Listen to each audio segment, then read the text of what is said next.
اهدنا الصراط المستقیم۔ الحمدللہ رب العالمین والصلاة والسلام علی رسولہ الکریم، اما بعد۔ محترم ناظرین، ہم نے اس سے پہلے حج کا پہلا دن، دوسرا دن، ان میں کرنے کے کام، اس سلسلے میں ہم نے معلومات حاصل کی ہے۔ شیخ آج کی مجلس میں حج کے تیسرے دن اور اس میں کرنے کے کام، اس سلسلے میں تفصیل بتائیں۔ بسم اللہ الرحمن الرحیم، الحمدللہ رب العالمین والصلاة والسلام علی رسولہ الکریم، اما بعد۔ محترم ناظرین اور معزز حجاج کرام، حج کا پہلا دن یوم الترویہ کہلاتا ہے، جو 8 ذوالحجہ کو ہے، اور حاجی مینا میں اپنا دن گزارتے ہیں۔ حج کا دوسرا دن 9 ذوالحجہ ہے، جو یوم عرفہ کے نام سے جانا جاتا ہے، جس کا دن عرفہ کے میدانوں میں اور جس کے اس دن کے گزرنے کے بعد جو رات آتی ہے وہ مزدلفہ میں گزاری جاتی ہے۔ اب حاجی مزدلفہ میں جو رات گزار رہے ہیں وہ اصل میں 10 ذوالحجہ کی رات کہلاتی ہے عربی کے اعتبار سے، لیکن چونکہ ہمارے پاس یہ اصطلاح یا اس انداز میں بات نہیں سمجھی جاتی، تو ہم یہی کہتے ہیں کہ عرفہ کا دن گزار کر حاجی جب مزدلفہ میں رات گزارتا ہے تو اب اس کے بعد فجر کی نماز تک وہ مزدلفہ میں رہتا ہے۔ تو فجر کی نماز کے بعد جو سفیدی آتی ہے، یعنی سورج کے طلوع ہونے سے پہلے آسمان پر ایک طرح کی جو سفیدی آتی ہے، اس وقت تک اللہ کے رسول صلی اللہ علیہ وسلم مزدلفہ میں رکے رہے۔ آپ مسجد مشعر الحرام نام کی جو مسجد ہے مزدلفہ میں، وہاں پر آپ کا ٹینٹ تھا، تو وہاں پر آپ نے رات گزار کر صبح کے بعد جو ہے کثرت سے اللہ تعالیٰ کے یہاں اس کی حمد و ثنا بیان کی، دعائیں کی، کثرت سے آپ نے تلبیہ پڑھا۔ محترم حجاج، اب تھوڑی دیر کے بعد آپ کے تلبیہ پڑھنے کا وقت ختم ہونے والا ہے، لہٰذا مینا کے میدانوں میں، عرفہ کے میدان میں اور مزدلفہ کے میدانوں میں کثرت سے آپ تلبیہ پڑھیں۔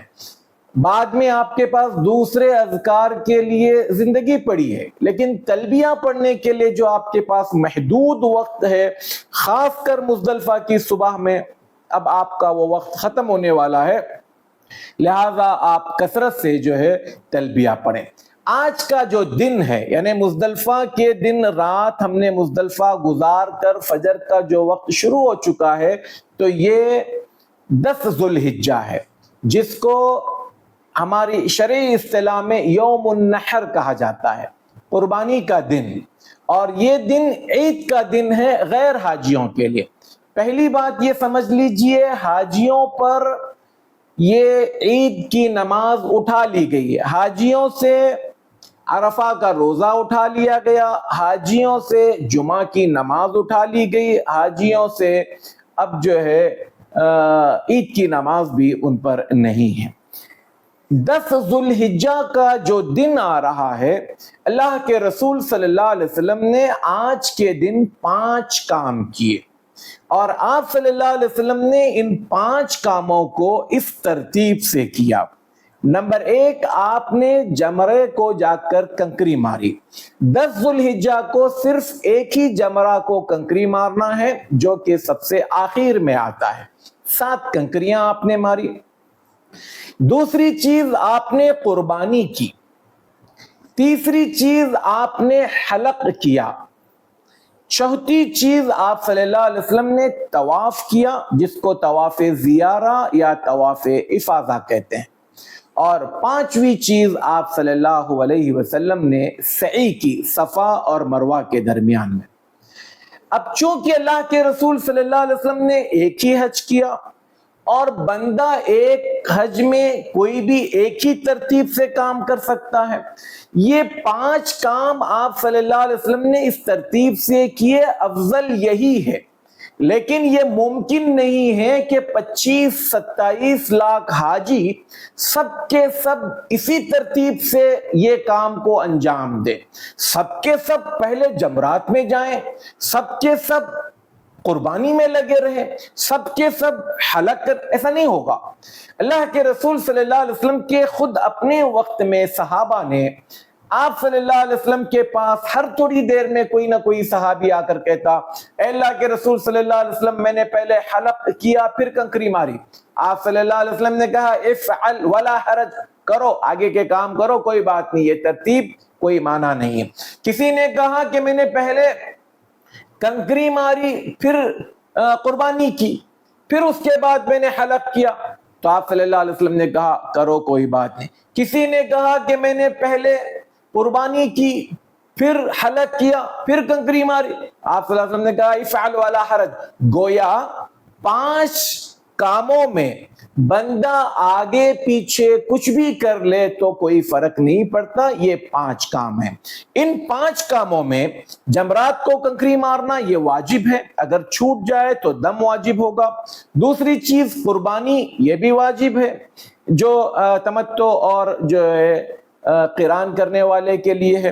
اور تیسری چیز حلق کرنا یہ بھی واجبات میں سے ہے.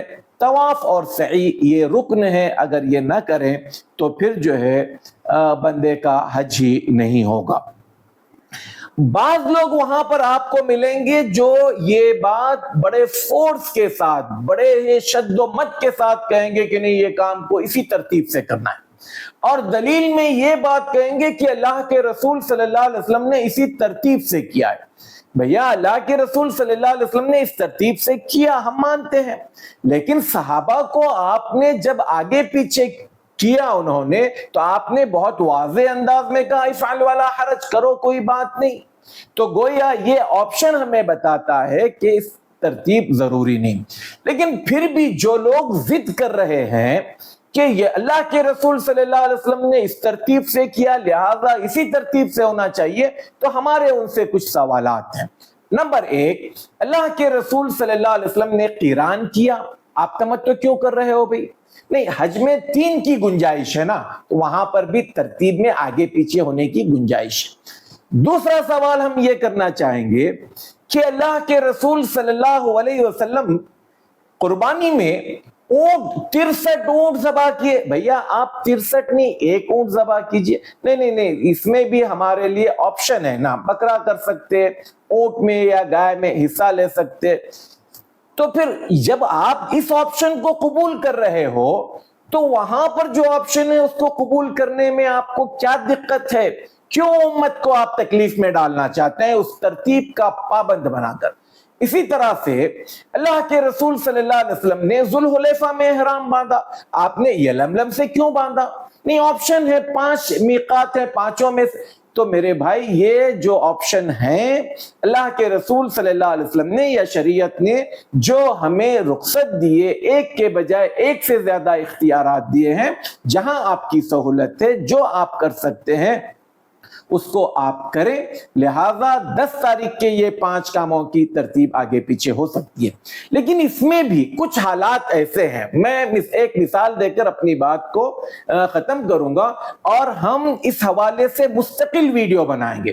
اب آج آپ نے یہ سنا کہ حج کا تیسرے دن میں کیا کام کرنے ہیں, ہم نے یہ تو بتا دیا, اب ہم آپ کو چھوڑ دیں گے. اگلا ویڈیو بنے گا حج کے دن کے تیسرے دن کا پہلا کام, اس پر مستقل ویڈیو بنے گی. دوسرے کام کی ایک الگ ویڈیو بنے گی, تیسرے کام کی ایک الگ ویڈیو بنے گی. ایسا گویا تیسرے دن کی ہماری 5 الگ الگ ویڈیو بنے گی جس میں اس سے متعلق یعنی کنکریوں سے متعلق تفصیلات ہوگی, حلق سے متعلق تفصیلات ہوگی, قربانی سے متعلق تفصیلات ہوگی. ویسے قربانی سے متعلق ہمارا ایک ویڈیو پہلے بن چکا ہے.